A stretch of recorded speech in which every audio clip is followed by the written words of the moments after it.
Guys, Ganpati Bappa येत आहेत आणि तुम्हाला तर माहितीच आहे गणपती बाप्पांचा आगमन तर एकदम जोरोशोरोमध्ये तर होणारच आहे. नवीन नवीन मूर्त्या, नवीन नवीन कलाकार, नवीन नवीन पद्धतीच्या मूर्त्या लोक आणणार. जास्त मोठे मोठे पैसे टाकून, जास्त मोठे पैसे टाकून बँड ढोल वाजवून, ढोल ताशांनी सगळ्यांनी एकदम मस्त पैकी आगमन करणार.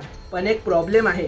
प्रॉब्लेम कुठे येतो? ज्यावेळी विसर्जन करतो त्यावेळेला बऱ्याच वेळा, सगळ्या लोकांबद्दल म्हणत नाही मी, पण बरीच लोक विसर्जन एकतर घाणेरड्या पाण्यामध्ये करते ती, किंवा थोडं उतळ पाणी असतं, किंवा चिखलामध्ये मूर्ती येते. मग ती नंतर ज्या लोकांच्या श्रद्धा नाहीत ती लोक त्याच्यावर पाय टाकते, ती तोंडावर सुद्धा टाकते ती. जर गणपतीवर तुमची श्रद्धा आहे, प्रेम आहे, तर तुम्ही त्यांचं व्यवस्थित विसर्जन करा. बोलण्याचं तात्पर्य एवढंच की जर तुम्ही पैसे टाकून आगमन एकदम मस्त पद्धतीने, जोरोशोरोनी, एकदम चांगल्या पद्धतीने करताय, सेवा ही पूर्ण गणेश चतुर्थी एकदम मस्त पद्धतीने करताय, तर थोडेसे पैसे अजून टाकून विसर्जनही तुमच्या मूर्तीचे, मोठ्या मोठ्या मूर्तीचे विसर्जनही चांगल्या पद्धतीने करा. कारण बघून ते चांगलं नाही वाटत हो. आमचंही थोडं मन दुखावतं गणपती बाप्पांना असे समुद्राच्या किनारे किंवा नद्यांच्या किनारे बघून.